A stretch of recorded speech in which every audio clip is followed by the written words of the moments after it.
This morning, a stunning bridge collapse at the port of Baltimore. The entire Key Bridge is in the harbor. The Francis Scott Key Bridge plunging into the water overnight after it was hit by a cargo container ship. I wanted to know what the bang was. Ship hit the Key Bridge, sinking. The bridge is gone. Holy hell. Video shows smoke coming from the ship before it hit the bridge. The bridge is normally a major artery spanning the Patapsco River, and though the collapse happened in the early morning hours, 1:30 a.m., video shows cars crossing moments before the ship hits. The traffic then paused, but vehicles were still on the bridge as it then crumbled into the water. Fire department and Coast Guard teams rushed to the scene, rescuers searching the water overnight. Still very much in an active search and rescue posture. Our sonar has detected the presence of vehicles submerged in the water. The ship is an almost 950-foot container vessel called Dolly, headed from Baltimore to Sri Lanka. The Synergy Marine Corporation saying it collided with the bridge pillar, and all of its crew members, including the two pilots, have been accounted for. The ship reportedly lost power while in the water. This morning, with the sun rising, search teams continue looking for any survivors in the water as the Baltimore area reels from a major collapse.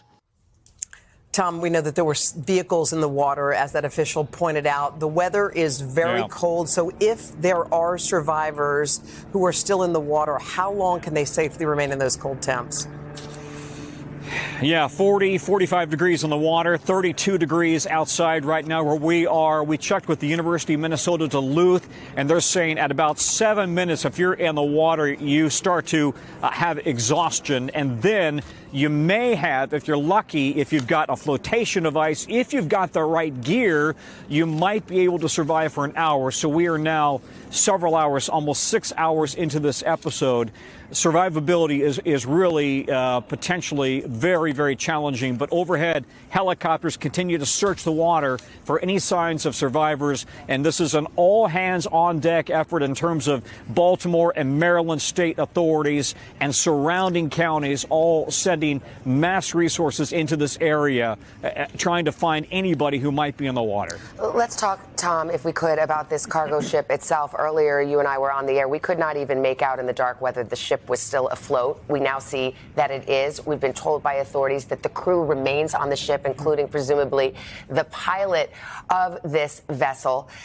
What is the investigation going to look like now? As I understand it, by law, you have to, if you're traveling these very complex waters in and around the Baltimore Harbor and the Chesapeake Bay, you have to have a local marine pilot on because it is so complex. Yeah. If we can even roll the video, Tom. In the moments before it hits this structure, this key part of the pylon of the bridge's structure, the ship looks dark. It looks like it's lost power. Yes, and there was one report that it had, in fact, lost power. The fire department chief is saying that they will not put people on board that ship until they do a full damage assessment to determine how safe it is. And then they've got to evacuate the crew and determine how seaworthy the vessel is. However, at the moment, it seems to be fine. The NTSB will actually be running the investigation into how this happened. But I must say, the locals here are stunned that this ship would, first of all, crash into one of these pylons. Again, we don't know if they had control of the ship.